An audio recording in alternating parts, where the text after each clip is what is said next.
Hello champions, welcome to Origin. मेरा नाम Prince Kumar है और आप सभी का ओरिजिन में बहुत बहुत स्वागत है। इस वीडियो लेक्चर के थ्रू हम पढ़ने वाले हैं इन्वेस्टमेंट ऑन माइग्रेशन। सबसे पहली बात तो माइग्रेशन होता क्या है। देखिए, माइग्रेशन का मतलब होता है कि जब इंसान एक जगह से दूसरे जगह वो जाने लगे ना, माइग्रेट करने लगे, तो उसको हम लोग कहते हैं माइग्रेशन।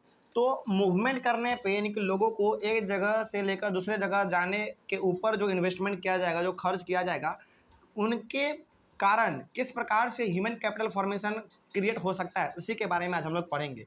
यानी कि लोग जब एक जगह से दूसरे जगह जाएंगे, उनके ऊपर जो खर्च किया जाएगा जाने में आने में, है ना, क्या यदि ऐसा किया जाए तो क्या ह्यूमन कैपिटल फॉर्मेशन में बढ़ावा आएगा, इसी के बारे में आज हम लोग पढ़ेंगे। ठीक ना, चलिए क्या लिखा हुआ देखिए। Poor and unskilled people migrate to urban areas in search of jobs and skilled persons like engineers and doctors migrate to other countries because of higher salaries. देखिए, जो गांव के लोग होते हैं, जो पढ़े लिखे नहीं होते हैं, या फिर जो जिनके पास उतना ज़्यादा स्किल नहीं होता है, जो थोड़ा गरीब होते हैं, वो लोग गांव से शहर की ओर आते हैं, यानी कि माइग्रेट कर रहे हैं। किस लिए आते हैं? जॉब खोजने के लिए आते हैं, ताकि वो अच्छी तरीके से जॉब कर पाए और उनका जो स्टैंडर्ड ऑफ लिविंग है वो भी बदल सके, है ना। तो गरीब लोग गांव से शहर आते हैं, और शहर के लोग जैसे डॉक्टर, इंजीनियर, है ना, चार्टेड अकाउंटेंट, ये सारे के सारे इंडिया से बाहर जाना चाहते हैं। क्यों बाहर जाना चाहते हैं? ताकि उनको हायर सैलरी मिल सके, यानी कि ज़्यादा उनको तनख्वाह मिल सके, है ना। अब एक और चीज़, आगे बढ़ते हैं, फिर थोड़ा सा फिर बताया जाएगा आपको।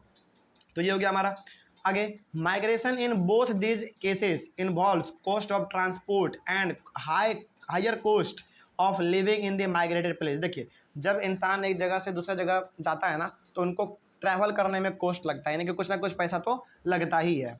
और इसके साथ ही साथ जहाँ पे वो रहता है, वहाँ का लिविंग जो, यानी कि जो रहने का वहाँ का खर्चा है, वो भी बहुत ज़्यादा होता है ना। जैसे मान लीजिए, यदि कोई गांव का आदमी शहर आ रहा है, और शहर में तो उनको जितना उनसे रेंट लिया जाएगा, मान लीजिए, तो उनके लिए तो वो ज़्यादा ही होगा, है ना। और जो इंसान इंडिया से बाहर जाएगा, उनके लिए भी जो रेंट लिया जाएगा वो भी उनके लिए ज़्यादा होगा। तो यहाँ से हम लोग कह सकते हैं कि दोनों केस में, चाहे गांव से लोग शहर आए या फिर शहर से लोग दूसरे कंट्री में जाए, ट्रांसपोर्ट का पैसा लगता है, साथ ही साथ वहाँ पे रहने का भी पैसा लगता है। तो ये क्या हो रहा है? इन्वेस्टमेंट ही तो हो रहा है, खर्चा ही तो किया जा रहा है माइग्रेशन पे, है ना। आगे बढ़ते हैं फिर। उसके बाद the enhanced earning in the new place outweigh the cost of migration. Hence, investment on migration is also a source of human capital formation. अब जब लोग एक जगह से लेकर दूसरे जगह तक वो जाते हैं, तो उनका जो माइग्रेशन करने का जो कॉस्ट है वो बहुत ज़्यादा होता है ना, बहुत ज़्यादा होता है। यदि आप कभी भी सपोज मान लीजिए इंडिया से यदि आप बाहर जाना चाहेंगे, तो आपको बहुत ज़्यादा पैसा लगेगा, है ना, बहुत ज़्यादा लगता है। और इस प्रकार से हम लोग कह सकते हैं कि जब कोई इंसान एक जगह से दूसरे जगह पर जाता है, तो वहाँ पे वो नए नए चीज़ों को सीखता है, अपने अंदर नए नए स्किल्स को वो डेवलप करता है, और उस स्किल के मदद से, उस स्किल के वजह से जो भी वो अर्निंग करता है, वो सारा का सारा अर्निंग वो कहाँ लेकर आएगा? दोबारा इंडिया लेकर आएगा। ऐसा तो नहीं है कि जो इंसान विदेश नौकरी करने के लिए गया है, क्या वो सारा डॉलर अपना वहीं पे रख देगा? क्या नहीं, उनका मकसद क्या है? उनका मकसद है केवल अर्निंग वहाँ पे करना है ना, और जो अर्निंग होगा वो दोबारा भारत लेकर आएंगे। तो यहाँ पे हम लोग ये कह सकते हैं कि यदि ट्रांसपोर्टेशन पे आप खर्चा करते हैं, माइग्रेशन पे खर्चा करते हैं, एक जगह से दूसरे जगह आप जाने पे खर्चा करते हैं, तो ऑब्वियस ही बात है कि जहाँ आप जाएंगे नए नए स्किल्स को सीखेंगे, अर्निंग करेंगे, इससे क्या होगा? इससे आपका जो स्किल है वो बढ़ेगा, साथ ही साथ आपका जो स्टैंडर्ड ऑफ लिविंग है वो भी बढ़ेगा। इसके साथ ही साथ आप ह्यूमन कैपिटल फॉर्मेशन में हिस्सेदारी भी दे रहे होंगे। समझ रहे बात को? चलिए, तो आई होप आपको चीज़ समझ में आ रहा होगा। उसके बाद फिर हम लोग अगले वाले क्लास में, चलिए इसी में कर लेते हैं, छोटा सा टॉपिक है ना, इन्वेस्टमेंट ऑन ऑफ इंफॉर्मेशन, यानी कि इंफॉर्मेशन पे हम लोग कैसे इन्वेस्टमेंट कर सकते हैं, कैसे खर्च करेंगे, और क्या यदि हम लोग इन्फॉर्मेशन पे इन्वेस्टमेंट करेंगे तो क्या वो ह्यूमन कैपिटल फॉर्मेशन को आगे बढ़ाएगा, क्या वो इकोनॉमी के ग्रोथ में हिस्सेदारी यानी कि पार्टिसिपेट करेगा, इसी के बारे में हम लोग पढ़ लेते हैं थोड़ा सा। People invest to acquire information relating to the labour market and other markets like education and health. तो इन्फॉर्मेशन जो है ना, हमारा इन्फॉर्मेशन का मतलब क्या? ज्ञान, नॉलेज, यही सब तो होता है। तो यदि लोग पढ़ने पे ज़्यादा खर्च करें, है ना, हेल्थ पे खर्च करें, मार्केट को समझने पे हेल्थ करें, यानी कि चीज़ों को समझने के लिए यदि वो खर्च करें ना, तो ऑब्वियस सी बात है यहाँ पे कि उन जब वो खर्च करेंगे तो उनको कुछ ना कुछ सीखने को मिलेगा, कुछ ना कुछ उनके पास नया स्किल आएगा, आइडिया आएगा, नॉलेज आएगा, है ना। तो यहाँ से हम लोग कह सकते हैं कि यदि हम लोग इन्फॉर्मेशन पे इन्वेस्टमेंट करें, कुछ चीज़ों को सीखने के लिए यदि हम लोग इन्वेस्टमेंट करें, तो हमारा ज़्यादा हिस्सेदारी बन पाएगा ह्यूमन कैपिटल को फॉर्म करने में, है ना। हमारा इकोनॉमी जो है वो आगे बढ़ पाएगा।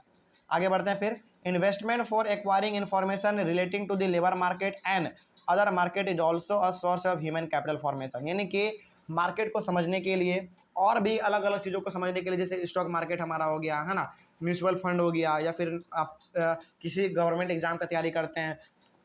देखिए यहाँ पे तैयारी किसी भी चीज़ का करिए, लेकिन यदि आप किसी चीज़ को सीख रहे हैं, आपके अंदर इन्फॉर्मेशन आ रहा है, तो ये माना जाएगा कि आप इन्फॉर्मेशन पे इन्वेस्टमेंट कर रहे हैं, यानी कि खर्चा आप उस पर कर रहे हैं, है ना। जैसे मेरे पिताजी ने मेरे को पढ़ाया, तो उन्होंने क्या किया कि मेरे इन्फॉर्मेशन है कि हम इन्फॉर्मेशन को गेन कर पाएँ, हम चीज़ों को समझ पाएँ, सीख पाएँ, है ना, एक समझदारी अपने अंदर डेवलप कर पाएँ, इसके लिए मेरे पिताजी ने मेरे ऊपर खर्च किया। तो यहाँ पे आज मैं यदि आपको पढ़ा रहा हूँ, तो कहीं ना कहीं मैं ह्यूमन कैपिटल फॉर्मेशन में हिस्सेदारी ले रहा हूँ, पार्टिसिपेट कर रहा हूँ। तो यहाँ से आप ये कह सकते हैं। तो जो भी खर्च, जो भी इन्वेस्टमेंट एजुकेशन को हासिल करने में, नए नए आइडिया को हासिल करने में लिया जाए, उसको हम लोग कहेंगे इन्वेस्टमेंट ऑन कर लीजिएगा आप, इन्वेस्टमेंट ऑन यहाँ पे कर लीजिएगा, ठीक है ना, ऑन इन्फॉर्मेशन।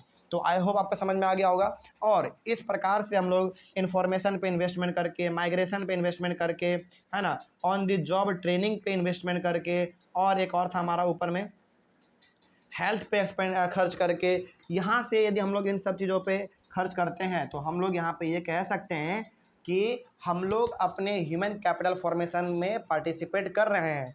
यानी कि यदि आपके पास अच्छा नॉलेज आएगा, आपका हेल्थ अच्छा रहेगा, आपको अच्छा ट्रेनिंग मिलेगा, इन्फॉर्मेशन पे आप ज़्यादा खर्च करेंगे, तो ऑब्वियस ये बात है कि आपका जो आइडिया है, जो स्किल है, आपके पास जो नॉलेज है, जो आपका थिंकिंग पावर है, वो बढ़ेगा। और ये बढ़ने का मतलब है कि आप कहीं ना कहीं इकोनॉमी को आगे बढ़ाने में मदद करेंगे, है ना। चलिए, आई होप आपको समझ में आ रहा होगा। उसके बाद फिर हम लोग अपने अगले वाले क्लास में नए टॉपिक को स्टार्ट करेंगे, human capital and economic growth के बारे में, ठीक ना। चलिए, तब तक के लिए thank you very much and have a nice day.